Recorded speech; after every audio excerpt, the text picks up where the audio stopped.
So here we have the fiber splicing enclosure, and just wanted to point a few things out to you here. So as you can see, we have numbers for the actual 72 splices that actually go into this unit. We have the splice protectors. We have some grounding wire, electrical tape. This is for the grounding posts on the inside, a little bit of a tool here for the nut.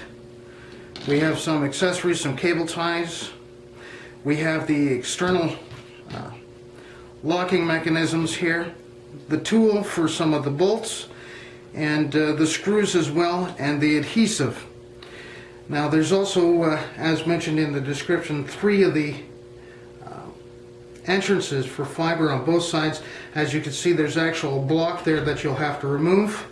For each one, you have the screw downs for the cable, and as I said, the grounding posts, and there's also lugs as well for grounding here as well. Now the fiber trays, they're held down via Velcro here, strap, and that just undoes like that, and these fiber trays open up. Now the cassettes, there's 3 of them here, and they are removable. There's also 6 channels per side here,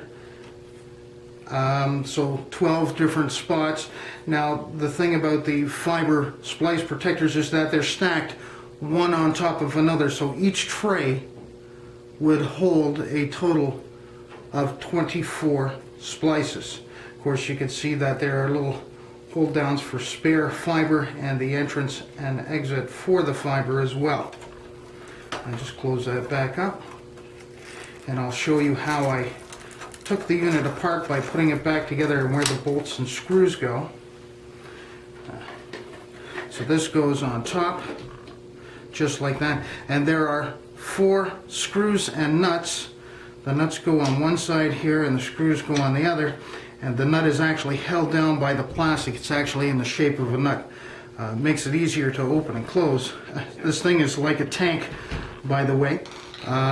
These external locking mechanisms actually help to tighten it down. You'll see it's in the shape of a triangle, so the more you shove this side on, the tighter it actually gets. Now also, I did want to point out this grounding lug here is actually connected to the internal grounding lug, so the ground that you put on the outside will connect with the inside. So these longer bolts actually fit in here, go through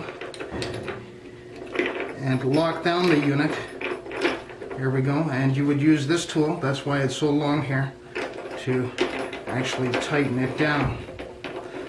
Of course, because this is going outside, you don't want any dirt, debris, or moisture getting in there, so it's a very good system for keeping things nice and clean. Of course, the other fins would go on this side, just like so. And these shorter bolts, they actually go in the top, and there's actually threads on the other side. I hope that's been helpful, and thank you for, of course, purchasing the splice enclosure.